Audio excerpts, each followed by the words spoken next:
दोस्तों, जब भी तंत्र की बात होती है तो अक्सर हमारे मन में काला जादू, अघोरी और नकारात्मक शक्तियों जैसी डरावनी छवियां उभरने लगती है। ऐसा लगता है जैसे कोई छुपी हुई शक्ति कार्य कर रही हो जो हमारी समझ और नियंत्रण से बाहर है। इस कारण हमारे मन में सवाल उठता है कि कहीं यह काला जादू तो नहीं। अनजाने भय की वजह से हम इस विषय से दूरी बना लेते हैं और तंत्र हमारे लिए एक भयावह शब्द बन जाता है।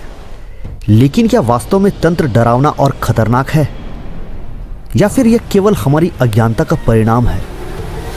वर्षों से तंत्र को रहस्यमयी और विवादास्पद माना जाता रहा है, क्योंकि सही जानकारी के अभाव में लोग इसे नकारात्मक शक्तियों से जोड़कर देखते हैं। क्या सच में तंत्र और काला जादू एक ही चीज है, या फिर यह एक मिथक है? इस प्रश्न का उत्तर जानने के लिए पहले हमें तंत्र को संक्षिप्त में समझना होगा। तंत्र शब्द का अर्थ है तकनीक या प्रणाली, लेकिन यह केवल बाहरी तकनीक नहीं बल्कि आंतरिक शक्तियों को जागृत करने की विधा भी है। तंत्र साधना का उद्देश्य मनुष्य को उसकी छिपी हुई शक्तियों से जोड़कर ब्रह्मांडीय ऊर्जा के साथ संतुलन स्थापित करना है। यह योग का ही एक गूढ़ रूप है जिसमें ध्यान, साधना और ऊर्जा संतुलन का महत्वपूर्ण स्थान है। तंत्र शास्त्र उन रहस्यमयी विधियों का संगम है जिनके माध्यम से संसार को संचालित करने वाली दैवीय शक्तियों का आवाहन किया जाता है। इसमें मंत्रों का जाप, विशेष प्रकार की मुद्राएं और क्रियाओं का पालन बहुत ही अनुशासित और नियंत्रित रूप से किया जाता है। तंत्र साधना बहुत ही प्रभावशाली और शीघ्र सिद्ध होने वाली साधना है। इसके माध्यम से न केवल अद्भुत सिद्धियों की प्राप्ति संभव होती है, बल्कि साधक अपने जीवन के परम लक्ष्य अर्थात मोक्ष को भी प्राप्त कर सकता है। तंत्र केवल हिंदू धर्म तक सीमित नहीं है, बल्कि बौद्ध और जैन परंपराओं में भी इसका गहरा प्रभाव देखा जाता है।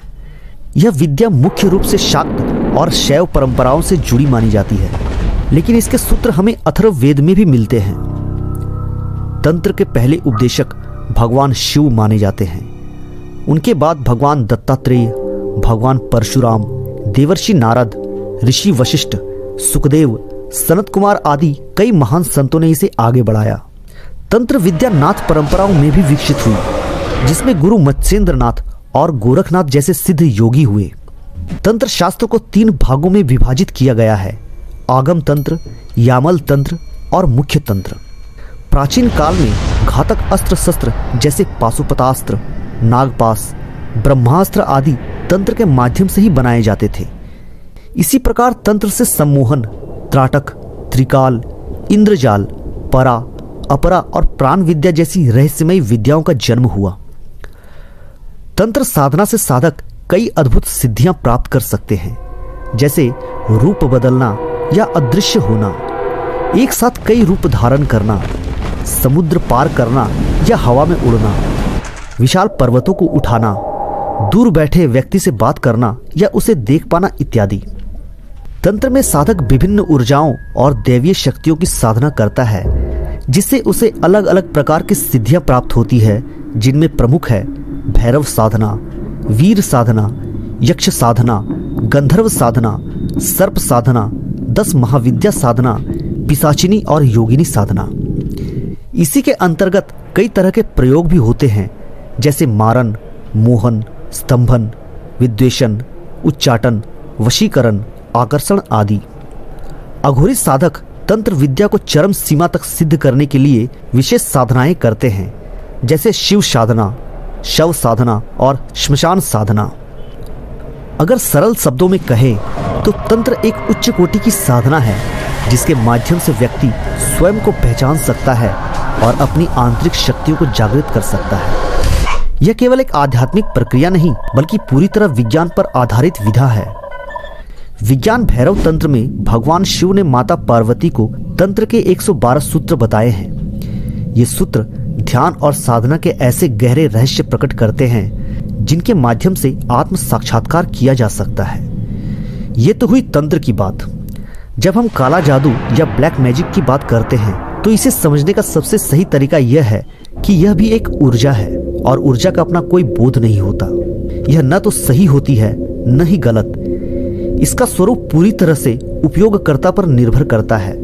उदाहरण के लिए अग्नि को लीजिए, इसका स्वभाव जलाना है, लेकिन इसका प्रयोग हम भोजन पकाने के लिए भी कर सकते हैं और यदि चाहे तो इससे अपना घर भी जला सकते हैं।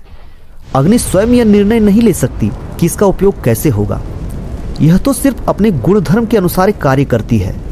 इसी प्रकार ऊर्जा भी निर्लिप्त होती है, यानी उसका कोई नैतिक मूल्य नहीं होता। यह पूरी तरह से उस व्यक्ति पर निर्भर करता है जो इस ऊर्जा का उपयोग कर रहा है। तंत्र विद्या मूल रूप से सकारात्मक और कल्याणकारी होती है, लेकिन समस्या तब शुरू होती है जब कोई तंत्र साधक सिर्फ थोड़ी बहुत साधना करके कुछ छोटी मोटी सिद्धियां प्राप्त कर लेता है और फिर प्रसिद्धि पाने या स्वार्थ सिद्धि के लिए इसका दुरुपयोग करने लगता है। तंत्र का सही रूप संतुलन और आत्म साक्षात्कार है, लेकिन जब कोई व्यक्ति इसे व्यक्तिगत लाभ, वशीकरण, बदला लेने या अन्य नकारात्मक उद्देश्यों के लिए उपयोग करने लगता है तो इसे ही लोग काला जादू या ब्लैक मैजिक कहने लगते हैं। असल में ये तंत्र क्रिया नहीं, पैशाचिक क्रिया है। असली तंत्र साधक नैतिक मूल्यों और अनुशासन का पालन करता है और तंत्र विद्या का उपयोग केवल आत्म विकास और लोक कल्याण के लिए करता है। लेकिन कुछ लोग जब लालच, अहंकार और व्यक्तिगत स्वार्थ में पड़कर इसका दुरुपयोग करने लगते हैं तो वे नकारात्मक ऊर्जा को आकर्षित करते हैं।